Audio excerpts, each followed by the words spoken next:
Este estudio que vamos a ver, desde hace mucho tiempo lo tengo y es un estudio que salió más o menos simultáneo a los atributos de Dios. Es de Paul Washer también y se llama La verdad acerca del hombre. Luego una persona me comentó, ay, qué lástima porque solo está en inglés. No, le dije, en un tiempo lo pusieron en español y yo lo tengo en español. Digo, aunque uno puede con el poco inglés que habla más o menos traducir, pero no es lo mismo este Ujú. idioma propio. Entonces, pues bueno, vamos a orar para que el Señor nos ilumine, porque a final de cuentas todo esto nos da un conocimiento cada día más preciso de lo que es nuestra relación con Dios, el motivo de la creación. Y vamos a ir viendo muchos aspectos interesantes que no conocíamos, que yo creo que eso es lo que es la parte doctrinal, que nosotros tenemos que tener un conocimiento profundo de las escrituras para poder usarlas efectivamente. Ayer estaba viendo una entrevista que hacen de la iglesia de MacArthur. Citaron a 8 misioneros y cada uno de estos misioneros pues expresó los problemas en que vivían. La característica principal era todos pidan por su familia, porque es muy importante. Recuerden los requisitos del obispo: marido de una sola mujer, que tenga a sus hijos en sujeción, que gobierne bien su hogar, no un neófito, no sea que envaneciéndose caiga en la condenación del diablo, etcétera. Y ellos veían esa situación y pedían, lógico, por la salvación de sus hijos. Uno de ellos ya tenía nietos, decía, bueno, yo creo que mis hijos ya son salvos, pero ahora pido por mis nietos. Y a final de cuentas, eso fue algo común en ellos, ¿no? Esta necesidad, y yo creo que nosotros como creyentes, si tenemos hijos o no, estamos casados, fueron nuestros hermanos, sobrinos, etcétera, siempre hay ese cargo por la familia. Y muchas veces se nos olvida que pues Dios tiene el control de todo, que todas nuestras oraciones van a ser respondidas. Pero lo importante para nosotros, y es eh, el segundo, digamos, la segunda inquietud que tenían estas personas, es que en todos los lugares en los que ellos iban en sus misiones y había establecidas iglesias de diferente índole, de lo que carecían era de una doctrina correcta. Algunos por tradición habían heredado de generaciones una enseñanza bíblica. Y otro aspecto importante que también se me hizo pues importante y enfrentador es que cuando Dios nos da, como en el caso de algunos de nosotros, responsabilidades, de lo que nosotros vivamos, vamos a transmitir mucho de ello. Y, y va a haber una mayor cuenta o una mayor exigencia a quienes Dios les dio el privilegio de poder predicar la palabra. Entonces, como que el día del juicio va a ser un mayor juicio. Y es importante, pues sí, también vivir en el temor de Dios respecto de eso, porque muchas personas toman a la ligera la palabra de Dios, no les importa, siguen en intereses personales y a final de cuentas todo eso repercute. Es como la educación a un hijo. Los hijos aprenden a hacer lo que los padres hacen, no lo que los padres dicen.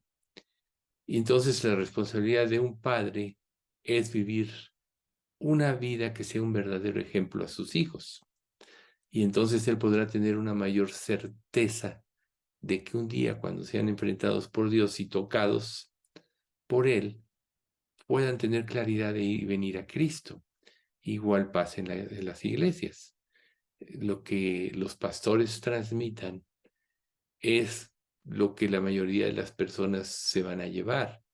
Si nosotros vivimos profundamente y transmitimos la sana doctrina, entonces eso es en lo que va a aprender a vivir la congregación y a su vez va a transmitir esta sana doctrina a los demás. O sea que como que son escalafones, pero lo importante es partir de la verdad. Por eso siempre es la insistencia de estar leyendo las escrituras, eh, asistir solo a los estudios y dejarlo solo así, como decir, ya cumplí, y llevar tu vida como quieres después de los tiempos de estudio, es un mal que debemos evitar. ¿Por qué? Porque todos tenemos que ir creciendo en forma simultánea, en forma homogénea, porque a final de cuentas, cuando unas personas avanzan más que otras, va a haber diferencias en criterios y obviamente a la larga va a haber divisiones. Pero si todos crecemos, porque todos vivimos para Cristo, todos escudriñamos las Escrituras, a final de cuentas siempre va a haber unanimidad. Recuerden, yo soy de Pablo, yo soy de Apolo, yo de Azobra, de Cefas. Cada quien tenía los ojos puestos en un predicador cuando debían de tenerlos puestos en Cristo. Igual pasa con las diferencias.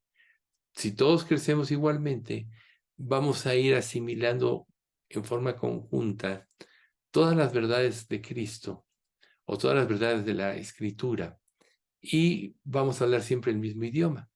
Pero ¿qué pasa cuando una persona empieza a ser inconstante, así como iniciamos el estudio el domingo con Santiago? El hombre de doble ánimo es inconstante en todos sus caminos. Entonces va a ser lagunas que inclusive pueden a la larga retrasar el avance de las enseñanzas porque van a ser niños espirituales y siempre van a estar sobre las mismas cosas. Entonces, como creyentes y pertenecientes a una iglesia que Dios por gracia ha formado y nos ha sostenido ya ahorita, pues por más o menos 14 años, debemos tener esa conciencia de que esto es la gracia que Dios nos da y debemos tomar nuestra responsabilidad de buscar más allá de solo los estudios a Dios, a través de la lectura, a través de la oración, a través de la memorización, a través de la meditación de las escrituras y de estudios particulares. Eso es lo que debemos hacer como creyentes para, como iglesia, poder crecer, reitero, en forma homogénea. Que Dios nos ayude a que todos vayamos tomando esta conciencia y vayamos creciendo en esta responsabilidad y vayamos creciendo juntos en el avance del Evangelio y no empiece a haber distancias que causen retrasos o aún fracturas. Porque si nosotros ahora que tenemos ya todos ciertos años en Cristo, perfectamente bien sabemos que como empezamos a ver la vida cristiana en nuestros inicios a como la vemos ahorita, y es algo totalmente diferente. ¿Por qué? Porque hemos crecido en el conocimiento de Dios, porque hemos madurado en muchos aspectos, Dios nos ha hecho entender otros tantos, y entonces no somos los mismos que hace algún tiempo. Yo sé que tenemos proporcionalmente menos años, pero lo importante es no dejar de crecer, ¿sí? Como eh, Pedro en su segunda carta, precisamente él termina diciendo en el 3:18, antes bien, crecer en la gracia y en el conocimiento de nuestro Señor y Salvador, Jesucristo. A Él sea la gloria, ahora y hasta el día de la eternidad. Amén. Antes bien, recuerden que aquí el tercer capítulo de la segunda de Pedro nos revela el tiempo del fin, pero ¿cómo concluye él? Antes que todo, crezcan en la gracia. Y el crecimiento se da, es como ir a la escuela, ¿no? Nosotros vemos que en los grupos, desde la primaria, la secundaria, donde estuvimos aún ya de la profesión, había gente que avanzaba más y gente que avanzaba menos. ¿Quiénes avanzaban más? Los más dedicados. ¿Quiénes avanzaban menos? Obviamente los menos dedicados. Imagínense, por ejemplo, en medicina, sin agravio a los presentes. En medicina, imagínense que haya lagunas en algo. Puede costarle la vida a una persona. Entonces, lógico, como el médico trata con vidas, requiere de una responsabilidad, de estarse preparando, estarse creciendo, etcétera. Porque si se estanca, como ha sucedido tantas veces que luego ni lo admiten, pues la gente se muere, ¿verdad? Entonces es algo parecido. Si tú no tienes claridad en las verdades de la Biblia, ¿cómo vas a transmitírselas a alguien con el cual Dios te abre una puerta? Si vives superficialmente, le vas a transmitir en forma superficial las verdades. Y entonces va a haber falsas conversiones. Nosotros tenemos esa experiencia. Yo no digo que todas las personas no sean salvas, pero de la iglesia donde salimos sí hay muchos que no son salvos. Hay muchas falsas conversiones. ¿Todo por qué? Por no ser incisivos en las verdades básicas de la Biblia. El pecado, el arrepentimiento, la fe, son verdades básicas que todos tenemos que tener en mente y vivirlas. A veces, cuando empezamos a vivir en forma ligera, entonces somos superficiales, empezamos a consentir el pecado y a la larga se hace algo habitual, como acabo de poner en una enseñanza no hace mucho. Se convierte en algo habitual que pecar y luego pierdes el discernimiento, entonces ya se te hace normal decir mentiras, ya se te hace normal hacer chismes, ya se te hace normal pensar mal. Y no se te olvida que hay pasajes como este: no hierran los que piensan mal, misericordia y verdad alcanzarán los que piensan bien. Es decir, oye, es que si yo no pienso mal, pues me van a ver como un tonto, me pueden engañar, ¿no? Porque si tú cumples los pasajes de la Biblia, el Espíritu Santo claramente te va a iluminar para entender quién puede estar chantajeándose, burlándose de ti, o manipulando, o cosas así. Pero tú cumple lo que dice la palabra. Entonces, de principio, tú no debes pensar mal, digo así como un ejemplo de lo que estamos hablando, tú no debes de pensar de las personas.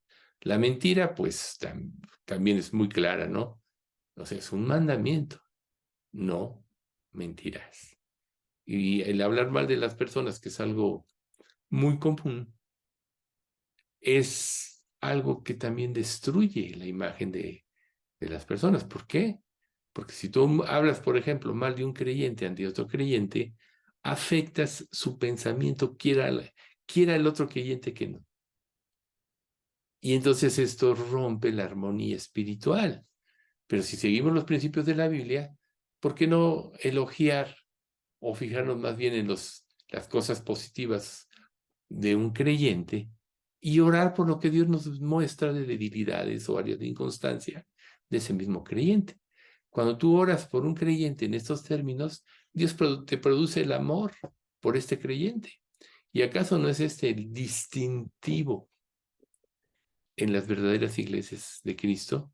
El amor no fingido. Ese es el distintivo. Entonces, si empezamos a cumplir esos principios, si empezamos a profundizar, vamos a ir detectando áreas de nuestra vida que se quedaron estancadas. Vamos a ir detectando raíces profundas de maldad que estaban bien, pero bien escondidas. Pero si el Espíritu Santo actúa con libertad, las va a sacar a flote. ¿Para qué? Para arrepentimiento y cambio de mente. No hay otra situación. Si ya eres salvo, ya Dios te perdonó todo. Él ya te ve perfecto en Cristo. Pero todo lo que Dios te muestre de errores en tu vida, de áreas de inconstancia o de pecados profundos, es para que te arrepientas, para que los dejes y para que puedas crecer y edificar y enseñar a otros. Entonces, pues básicamente fueron muchos aspectos, pero estos que comentaban estos misioneros, y preocupados mucho por la falsedad del cristianismo y cómo la gente ya se acostumbra a vivir así.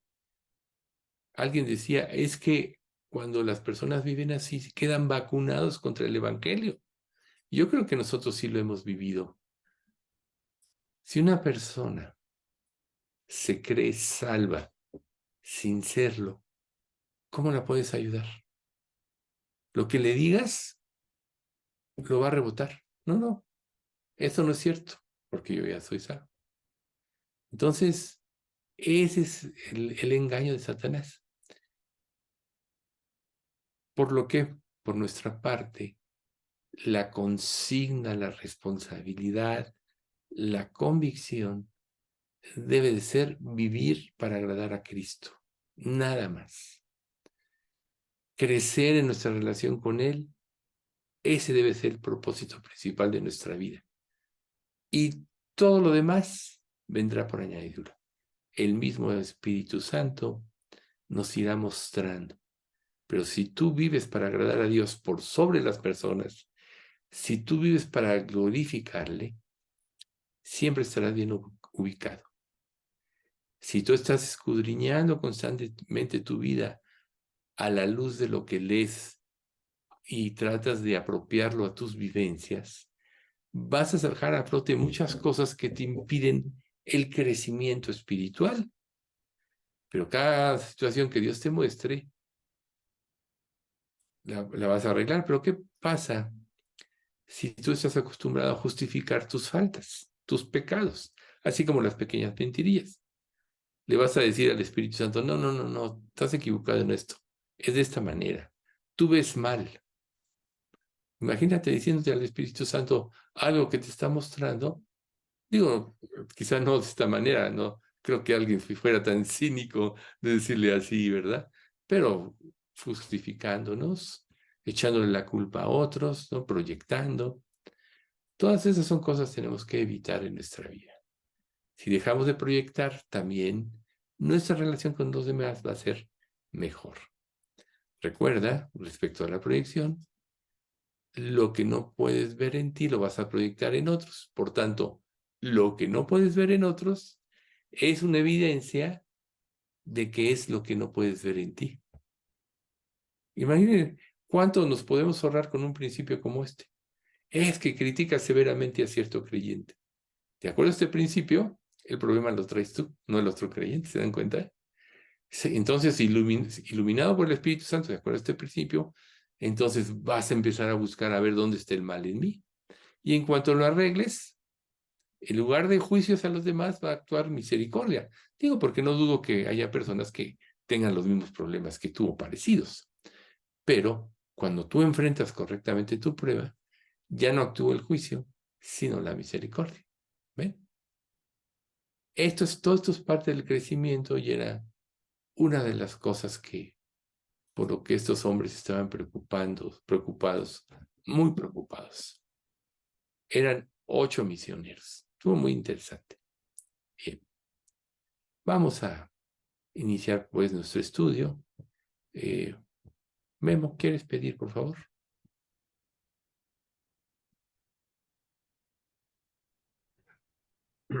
Bendito Padre, pues muchas gracias porque pues, estamos reunidos en tu nombre, Padre. Sabemos que tú estás en medio de nosotros y Padre, pues te queremos pedir que tú nos hagas entender y poder aplicar en nuestras vidas la santidad, Padre, porque pues sabemos que ahí es en donde está tu luz y donde tú nos puedes guiar y donde vamos a poder detectar cualquier pecado que estorbe nuestra relación contigo y con los demás, Padre, y poder dar un testimonio claro. Y aún como decía Miguel, que la gente que se va a convertir con el tiempo pueda haberte visto en nuestras vidas, Padre, para que puedan acceder a ti, Padre, a tu amor. Te pedimos que tú guíes esta enseñanza esta tarde, que a Miguel y a cada uno de nosotros que estemos con el corazón abierto para escuchar y obedecerte, Padre. Gracias por tu amor, te pedimos que tú guíes entonces esta enseñanza en el nombre de Jesús. Amén. Amén. Recuerden este pasaje. Vuestra gentileza sea conocida de todos. El Señor está cerca. Eso es en cuanto a nuestra relación con los demás. Entonces, si nosotros estamos bien con Dios, podremos ser amables con los demás, ¿verdad? Este está en Filipenses 4:5. Vuestra gentileza sea conocida. A veces los problemas nos embargan, nos llenan de angustia, de desesperación, y querámoslo o no, eso lo transmitimos en nuestra relación con los demás. Yo recuerdo una vez que fue a verme una persona para pedirme un consejo, y así, acaba de pasar 2 o 3 problemas del trabajo, y me ve y me dice, ¿qué te pasa? ¿No? Y como que me sacudió, ¿no? Porque si tú estás reposando en el Señor, pues tienes una cara apacible, etcétera, ¿no? Pero si los problemas te embargan, como que cambia tu cara, cambia tu perspectiva. Por eso es tan importante este pasaje. Vuestra gentileza sea conocida de todos. Bueno, entonces, el estudio, como les decía en un principio, es la verdad acerca del hombre. Y vamos a empezar desde la creación. El ser humano no fue resultado de un accidente, ni de un proceso impersonal o de la casualidad, sino fue producto de la obra creativa de Dios. Dios creó a todas sus criaturas. Él formó a Adán, el primer hombre, del polvo de la tierra, como sabemos. Yo sé que todos lo sabemos, pero es importante establecer un planteamiento, una serie de conocimientos para poder aprender bien. Entonces sopló en su nariz aliento de vida y llegó a ser un ser viviente. Luego Dios formó a la mujer, que fue la compañera idónea. Y luego les mandó que se multiplicaran y llenaran toda la tierra. Digo, aquí nosotros nos concentramos en que fue hasta después de su pecado que Adán conoció a su mujer y bueno, de ahí salió Caín, luego Abel, etcétera. Pero el mandato de Dios fue desde el principio.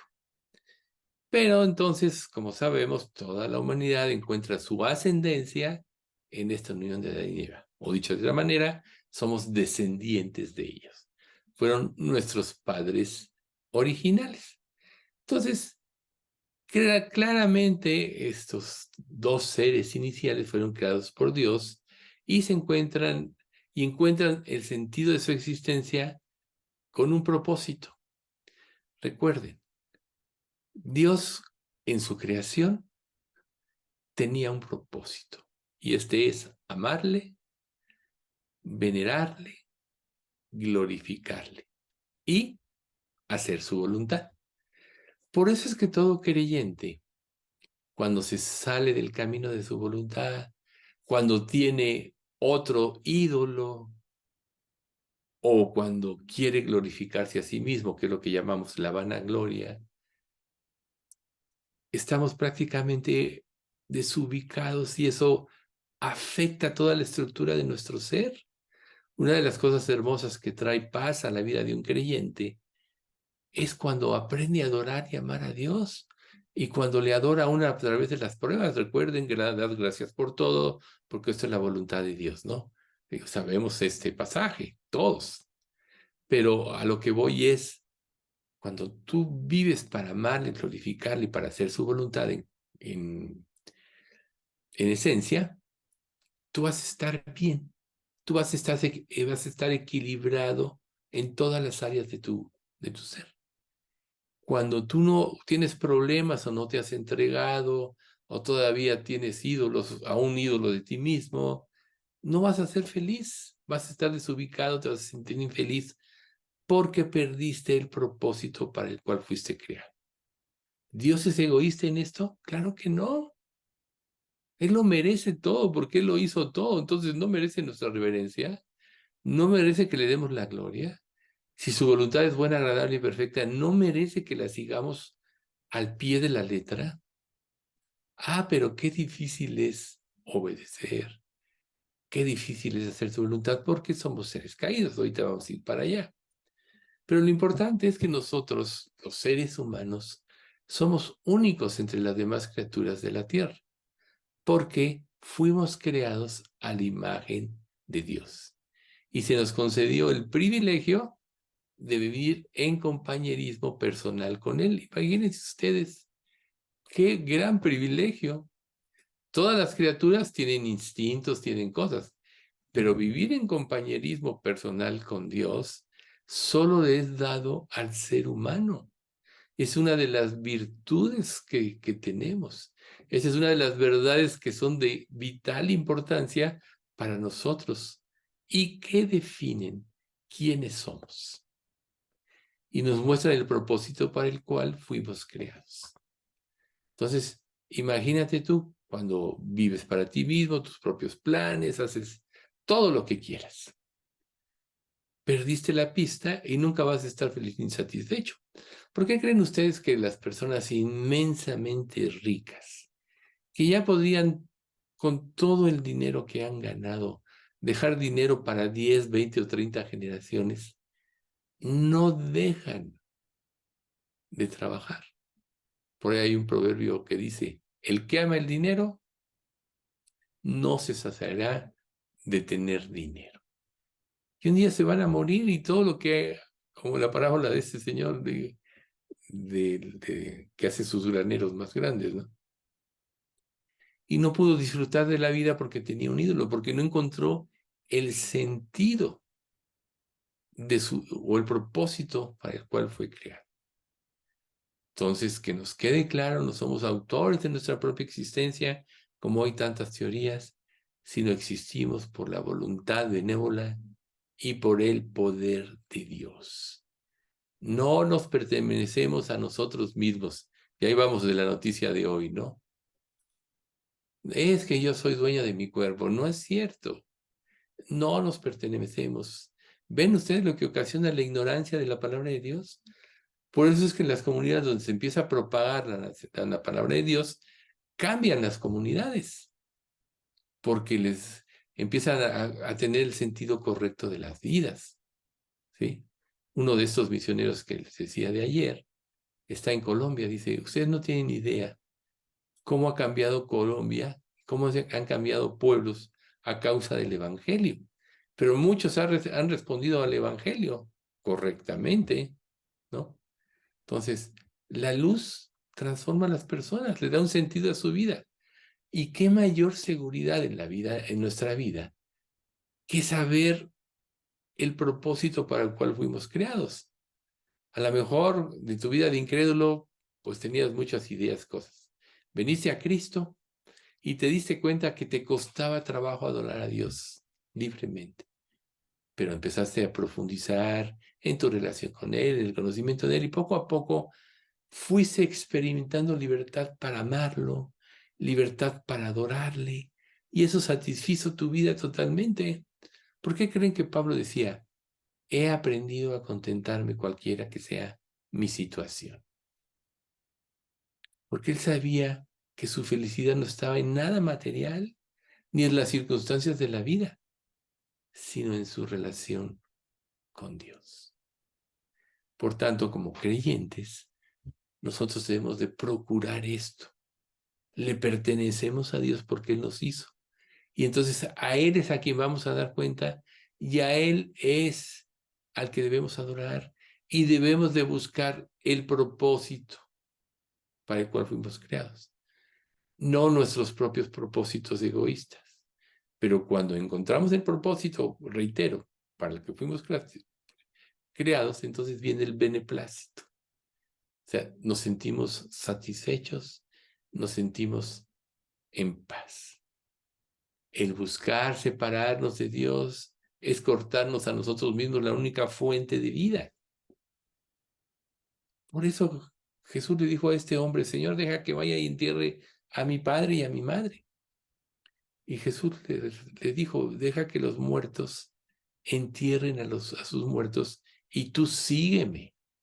¿Por qué Jesús le dijo eso? Ahí dirás, ay, qué egoísta Jesús, ¿no? ¿Cómo no va a ir a enterrar a su padre? No, porque seguir a Jesús es lo que le iba a dar vida a su familia. Acordémonos del endemoniado Gadarena, que quiso seguir a Jesús. ¿Y qué le dijo Jesús? Ve a tu casa, a los tuyos y cuéntales cuán grandes cosas ha hecho el Señor contigo y cómo ha tenido misericordia de ti. Entonces, a uno le dice, deja que los muertos se entierren a sus muertos, y a otro le dice, ve y cuenta. Pero este que seguía a Jesús iba a prepararse para poder darle una verdadera solución a su familia. Qué triste que tú le hables a tu familia y te vean mentir, enojarte, etcétera, llena de resentimientos o lleno de resentimientos. ¿Estás dando gloria a quién? No, a Dios, al diablo. ¿Ven ustedes? Entonces, cuando entendemos lo que significa, ahora que Dios nos concedió volvernos a unir con Él a través de la sangre de Cristo, separarnos de Él siguiendo nuestros propios caminos, estamos perdiendo la fuente de vida. Y volvemos y llegamos a ser, como dice en Jeremías, ¿no? Cisternas rotas que no retienen agua. Que por más que te le eches, que trates de ponerle cosas y razón a tu vida para ser feliz, no, porque dejaste el camino de la vida. Eso dice el principio del pasaje, ¿no? Me dejaron a mí, el que les puede dar vida, y cavaron para sí cisternas rotas que no retienen agua. Entonces, vivir independientes de la persona de Dios y de su voluntad es tan grave como negar el propósito para el cual fuiste creados. Imagínate, si todo lo hizo Dios con un propósito y que es adorarle, etcétera, glorificarle, y sigues tu propia voluntad, entonces estás negando para lo que fuiste creado, perdiste la esencia, perdiste el camino y vas a andar como el impío, como el mar en tempestad que no puede estarse quieto. ¿Y qué va a venir de tu vida? Vas a arrojar como las aguas cieno y lodo, basura. Entonces, por eso es tan importante el segundo capítulo del Génesis, porque ahí está el relato bíblico de la creación del hombre. Génesis 2:7. Entonces Jehová Dios formó al hombre del polvo de la tierra y sopló en su nariz aliento de vida, y fue el hombre un ser viviente. Ahí está el relato de Dios con sus propias palabras, que nos comunica el origen de lo que somos. De la tierra nos tomó. Recuerda, polvo eres y en polvo te convertirás. Aunque por otro lado también sabemos que como seres humanos, nuestra alma es eterna. Para estar en la presencia de Dios o para ir al infierno. Pero ahí está la cuestión. Entonces, también está el relato bíblico de la creación de la primera mujer, Eva. Génesis 2:21 al 23. Entonces Jehová Dios hizo caer un sueño profundo sobre Adán, y mientras éste dormía, tomó una de sus costillas y cerró la carne en su lugar. Y de la costilla que Jehová tomó del hombre, hizo una mujer y la trajo al hombre.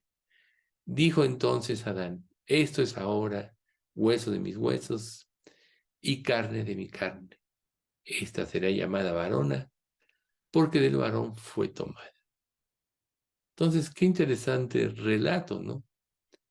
Nosotros tenemos que tener presente esto. El otro día comentábamos en el estudio de que teníamos que saber que somos de la tierra y que tenemos que poner los pies en la tierra para poder ver la grandeza de Dios. Porque la filosofía del diablo, recuerden ustedes, es la exaltación del hombre por sobre Dios, así como él quiso ser cuando era Luzbel, como Dios. Entonces, toda la filosofía es que tú pretendas ser superior a Dios. Pero cuando pones los pies en la tierra, que hasta hay un dicho, una frase que se dice, oye, pon los pies en la tierra, entonces vas a poder ver a Dios y su grandeza. Entonces, estableciendo con claridad la obra creativa de Dios, entonces debemos de considerar nuestra unicidad, o sea, con el resto de la creación. Todos fuimos creados por Dios, animales, etc. Según dice Génesis 1:26, entonces dijo Dios, hagamos al hombre a nuestra imagen, conforme a nuestra semejanza, y señoree en los peces del mar, en las aves del cielo, en las bestias, en toda la tierra y en todo animal que se arrastra sobre la tierra. A diferencia, y eso lo vamos a ver ahorita, a diferencia de todos los seres creados, Dios le dio al ser humano un señorío, ¿sí? Pero ahorita lo importante es, hagamos al hombre. Sea el hombre como el resto de la creación. No dice eso, sino hagamos. Aquí está hablando como como los judíos muchas veces hablaran en forma en forma global, no personal, así dice, hagamos, ¿no? Pero también está la otra interpretación, que yo creo que es la correcta, que habla de la Trinidad, ¿sí? El Padre, y vamos a poner Génesis 1:2, y la tierra estaba desordenada y vacía, y las tinieblas estaban sobre la faz del abismo, y el Espíritu de Dios se movía sobre la faz de las aguas. Bueno, ¿el Espíritu de quién? De Dios. Ahí interviene el Padre. Luego el Hijo, Juan 1:1-3. En el principio era el Verbo, y el Verbo estaba con Dios, y el Verbo era Dios. Este era en el principio con Dios. Todas las cosas por Él fueron hechas, y sin Él nada de lo que ha sido hecho fue hecho. Ahí está. El Hijo. También en Colosenses 1:16. Porque en Él fueron creadas todas las cosas, las que hay en los cielos y las que hay en la tierra, visibles e invisibles, sean tronos, sean dominios, sean principados, sean potestades, todo fue creado por medio de Él y para Él. Ahí interviene el Hijo, y en el mismo pasaje de Génesis 1:2 interviene el Espíritu. Y la tierra estaba desordenada y vacía, y las tinieblas estaban sobre la faz del abismo, y el Espíritu, o sea, el Espíritu Santo, se movía sobre las aguas. Entonces ahí es donde intervino la Trinidad, que yo pienso que esta es la interpretación correcta. O sea, Padre, Hijo y Espíritu Santo fueron involucrados en la creación. Y ellos dijeron, hagamos al hombre a nuestra imagen.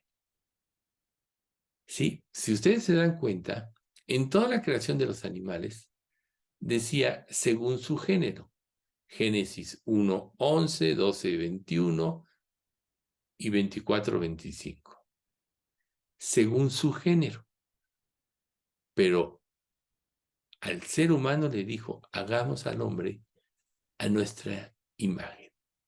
Entonces el ser humano es único en la creación porque es el único que porta o lleva la imagen de Dios. Y aquí es donde podemos aprender cosas nuevas. ¿A qué se refiere esta imagen? ¿Alguna vez alguien se lo ha preguntado? Podemos pensar, bueno, sí, Dios es espíritu, yo soy un ser espiritual, el espíritu, el alma y el cuerpo, es una trinidad. Muchas cosas tú puedes pensar así. Pero aquí vamos a hablar de algo muy importante, la personalidad.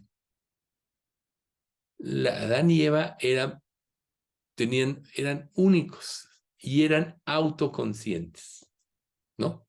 Recuerden, pienso, luego existo, ¿no? Como el filósofo este. Pero eran autoconscientes. O sea, es el único ser en la creación que es autoconsciente de su existencia.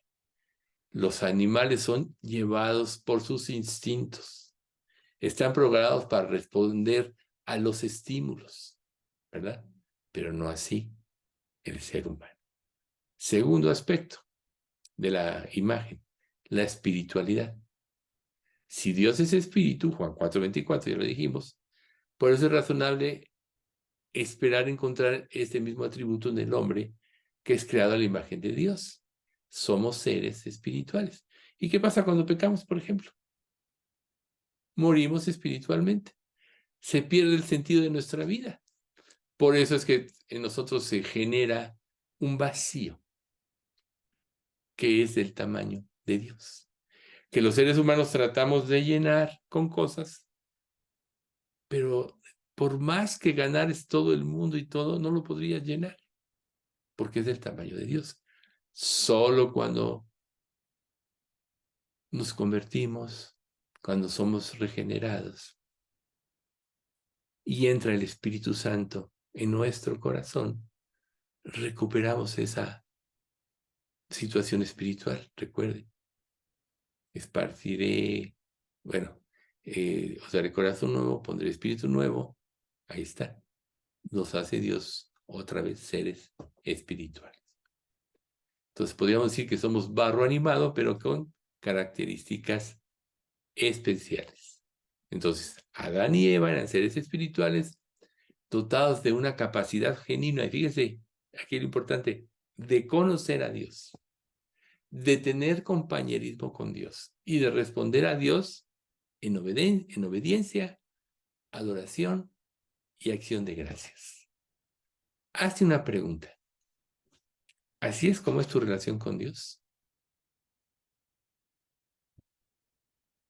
Si ves que hay alguna falta en ti de esto, pues tienes que considerar si ya eres un ser espiritual. Porque cuando nos convertimos recuperamos esta digamos, esta espiritualidad, ¿no? Entonces, repito, tener compañerismo, bueno, el Espíritu está en nosotros. Responder a la obediencia, el Espíritu nos da el querer como el hacer. Y la adoración, nadie puede adorar a Dios si no lo reconoce como único en todas las cosas. Él te dio la vida, te ha sustentado, te da la salvación, te dio el arrepentimiento, te dio la fe, te da la salvación, te dio obras para que andes en ellas. Entonces lo único que queda ahí es adorarlo y tener acción de gracias. Por eso la Escritura dice, dad gracias en todo, volvemos a esto, porque aún en las desgracias posibles, tú tienes que dar gracias porque tienes plena confianza en que toda circunstancia que tú experimentes en la vida, Dios tiene un propósito. Tercer atributo de semejanza, ¿sí? Entonces ya dijimos personalidad, espiritualidad y ahora conocimiento. Colosenses 3:10.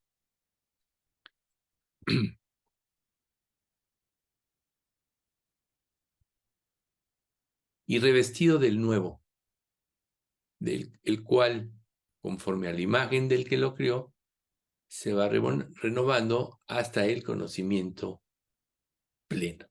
Revestido del nuevo hombre, ¿verdad? El pasaje anterior habla del ser humano.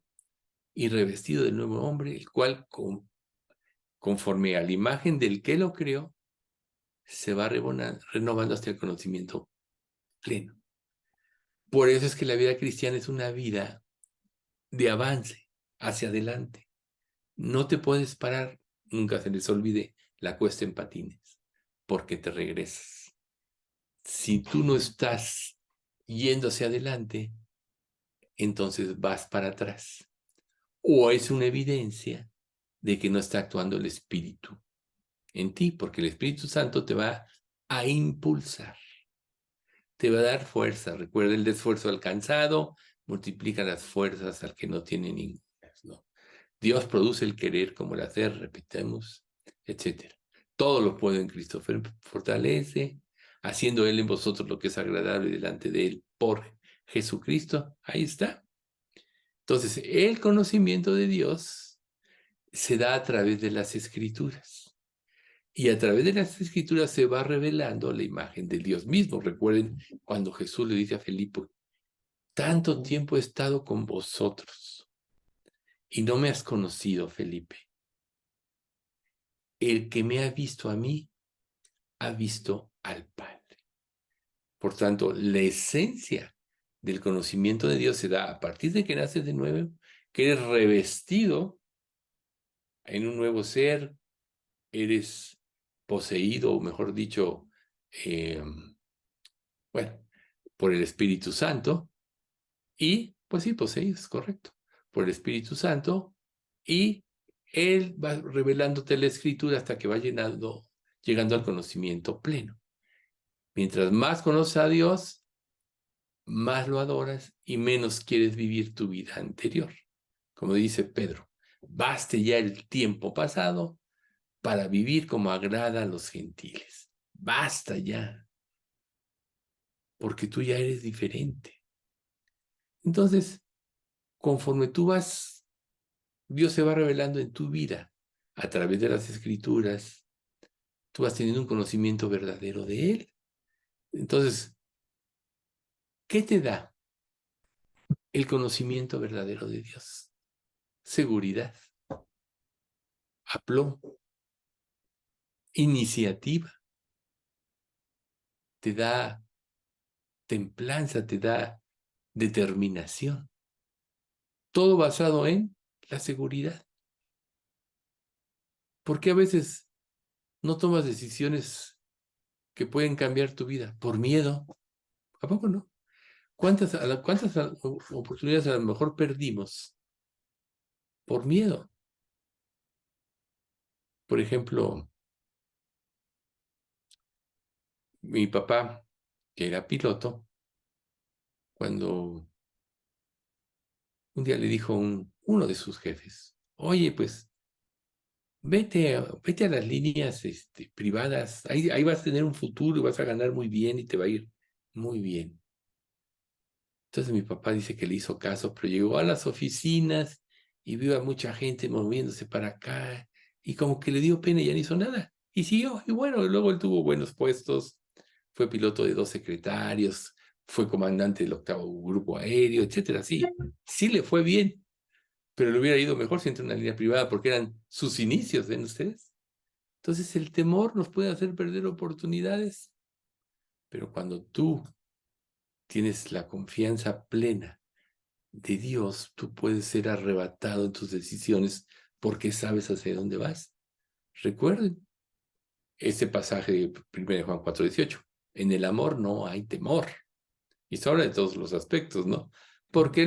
Sino que el perfecto amor echa fuera el temor. Porque el temor lleva en sí castigo, de donde el que teme no ha sido perfeccionado en el amor.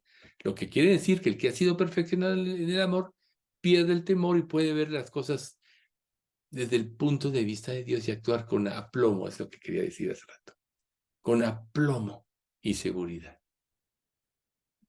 Y eso le puede cambiar la vida. ¿Por qué creen ustedes que Daniel y sus compañeros llegaron a ser tan importantes en Babilonia? A final de cuentas, con todas las tragedias, Mardoqueo fue el gobernador también, junto con la reina Esther, ¿no? Que este Asuero le dio todas las posesiones, etcétera. Los judíos, a pesar de su desgracia de ser esparcidos, influenciaron reinos, ¿no? Entonces, eso es lo que dejó en ellos la cultura de la palabra de Dios. Ahora, hubo muchos fieles, como sabemos, pero no hay poder en los que no son fieles, ese es el punto. Pero cuando tú sabes que o buscas conocer cada día más y más a Cristo, entonces se te va abriendo un panorama fuera de lo común, fuera de lo normal. Y Dios puede hacer muchas cosas a través de ti, aunque para nosotros, y no estoy hablando de la prosperidad en la vida, porque no estamos en el Evangelio del progreso, lo que debemos de buscar es la prosperidad espiritual. De todo lo demás, Dios se encargará, porque Dios dice, busca primero el reino de Dios y su justicia, y todo lo demás te vendrá por añadidura. Entonces, Adán y Eva, antes de caer, sabían todo lo que se puede saber de Dios. Eran criaturas finitas, es verdad, pero podían comprender de una manera mejor a un Dios infinito. ¿Por qué? Porque el conocimiento que tenían era puro y sin mezcla de error. Ese es un punto muy interesante. ¿Qué pasa cuando nosotros, como creyentes, nuestra mente está mezclada precisamente de verdad y de impureza y de error? No podemos aspirar a conocer a Dios más profundamente. Por eso Dios se toma el tiempo de limpiar nuestra mente y nuestro corazón de toda la basura que traemos adentro. Obviamente esto empieza a partir de nacer de nuevo, pero traemos mucha basura. Y conforme Dios nos va limpiando, entonces nuestra comprensión de Dios va aumentando, como tenían Adán y Eva. Ahora nosotros tenemos una ventaja sobre ellos, que tenemos el Espíritu Santo, que ahora somos hijos de Dios. Entonces, eso es diferente. Ellos tenían ese conocimiento porque todavía no habían pecado, pero cuando pecan, todo eso se destruyó. Siguiente punto. Autodeterminación o voluntad. Estamos viendo, recuerden, la semejanza de Dios. Autodeterminación o voluntad. Adán y Eva habían sido criados con una voluntad y tenían el poder de la autodeterminación. Dicho de otra manera, se le dio la libertad de escoger, lo que llamamos libre albedrío. Esa era otra parte de la semejanza de Dios. Tristemente, lo sabemos, escogieron más. Y el próximo atributo, inmortalidad. Aunque Adán y Eva fueron creados y tuvieron un comienzo, Dios les dio una existencia que dependía de su bondad. Ellos poseían, y todos los seres humanos poseemos, un alma inmortal. Hay muchas preguntas de las personas, bueno, ¿qué pasa con el alma? ¿Te mueres, se destruye, se va, se queda? Porque si tú te mueres, bueno, tu cuerpo es enterrado, es polvo eres y en polvo te convertirás. Tu espíritu se va al cielo y el alma es eterna. No la pierdes, tanto para ir al cielo como para ir al infierno. Una vez creada, nunca deja de existir. Imagínense qué pavor para todas aquellas personas que no reciban a Cristo, que no se conviertan y vayan al infierno. Qué pavor padecer eternamente, pero qué aliento, qué seguridad, qué esperanza. Saber que un día estaremos para siempre con Dios. Esto nos debe de motivar como creyentes a considerar cuidadosamente nuestra responsabilidad de decidir, o sea, de autodeterminación. Puesto que si el alma es eterna, también las decisiones que tomamos tienen ese mismo matiz. A veces tomamos decisiones a la ligera, sin pensar, y nunca nos imaginamos que pueden traer repercusiones, por ejemplo, en nuestros hijos y de nuestros hijos a nuestros nietos, y así a lo largo de las generaciones. Si supiéramos que, aunque sea una simple decisión, puede tener alcances eternos, lo pensaríamos más. ¿A qué nos debe llevar esto? A profundizar en nuestra relación con Dios, a tener mucho cuidado, para ser diligentes, cuidadosos, analizar bien las cosas, porque todo trae una consecuencia. Y a veces las consecuencias son dolorosas y no hay vuelta atrás. Acuérdense de David.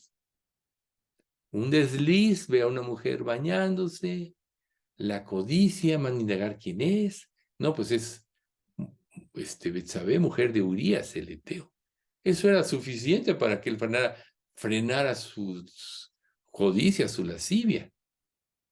Pudo haber sido mujer de cualquier esposo, de cualquier de otra persona, y era lo mismo.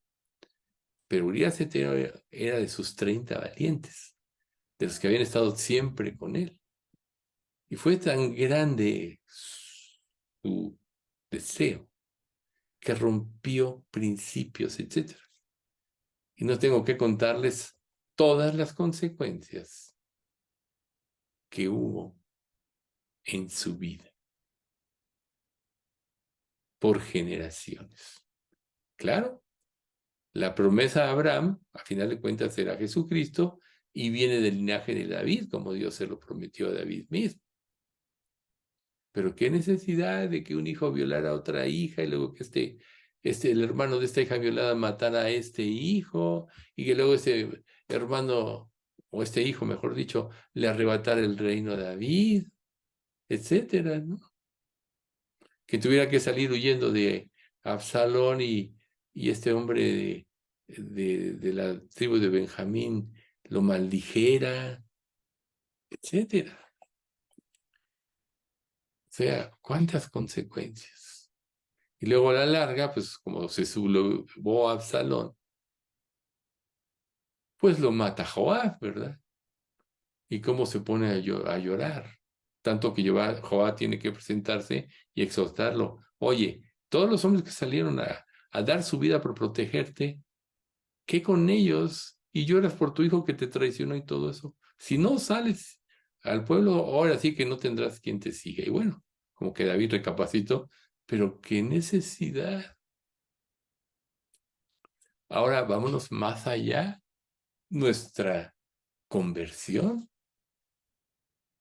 es lo más importante en la vida, ¿no?